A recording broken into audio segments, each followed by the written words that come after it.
As a math department, I think that we understand that not just the mathematical knowledge is important, but some of the skills that are necessary for our students to become productive citizens. We also emphasize some of the skills that are necessary for learning and for knowing, such as cognitive skills and what we call foundational skills, such things as intellectual curiosity, reasoning, problem solving, even actual academic behaviors. I think one of the things about Northwest Vista in terms of our students is that we recognize the importance of having a world-class education. We provide environments that are conducive to that type of approach. I really think Northwest Vista represents the true definition of what community college should be, and we exercise many approaches that address that particular skill. My students are part of the Math for Teachers, elementary Math for Teachers, Math 1350 and 1351. And what we do is we have pre-service teachers who are learning about math and different ways of teaching math in the classroom. And my belief is that a student needs to actually go out and try being a teacher, think like a teacher. And I'm now in the college situation where I can help these teachers learn about being a teacher.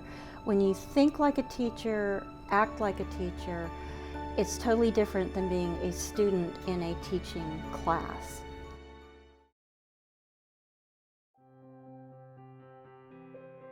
So one of the things I have worked with is developing a partnership with the McNay Museum, and we're doing what's called a math trail.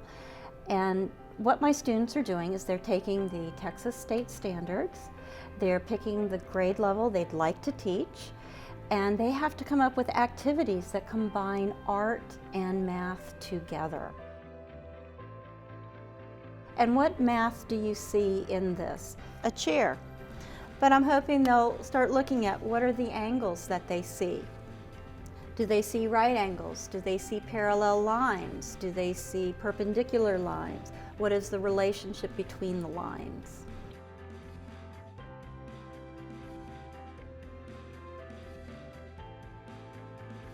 You can come and do a field trip where not only are you seeing the artwork, you are doing math along the way.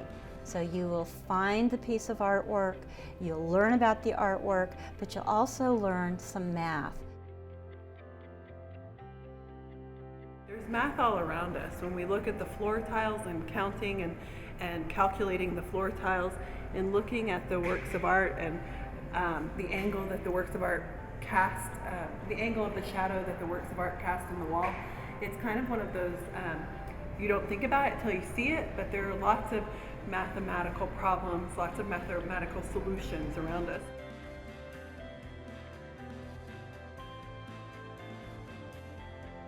The perimeter, the area, is it about volume? Is it about shapes? What are you seeing mathematically and making that connection?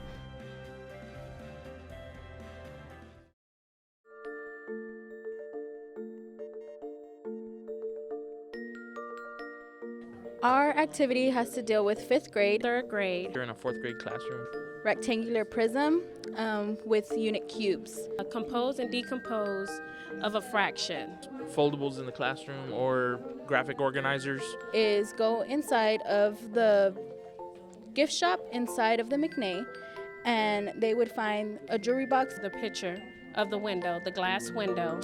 Myself right now, I'm a student teacher in a 4th grade classroom, been able to utilize a lot of the information that we're taking from class into the classroom. This is 5, so this means the height. So using this, the child can either actually count them if they have enough, and when they do that, they'll see that their answer comes out to 60 inches of unit cubes that fill up the jewelry box. She will be given 4 planks to her. So, and for struggling students, we will use vocabulary clues that will have the denominator a numerator, give them what a fraction is, and then for excelling students, will be required to look at the picture closer and have the fraction into 16 pieces.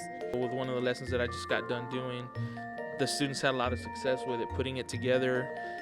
Some of the other teachers in the school were kind of against it because they said it was going to take too long, but just showing them something simple with 2 pieces of paper and folding it over, and the kids were able to get it real quick right away, and then having all their information at their fingertips in a little booklet. So everything that it's really good being able to be here in the evenings and then go into the classroom the next day and then actually put it to work.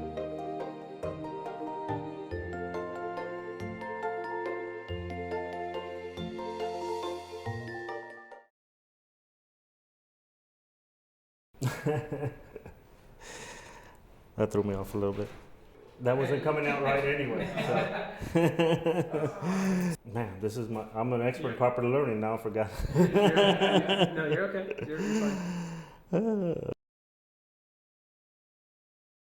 That's Okay. out of frame, so let's just redo that one little part that's Hello. Hello. We're like this all the time. Do you want to add anything? I think you covered it. All right.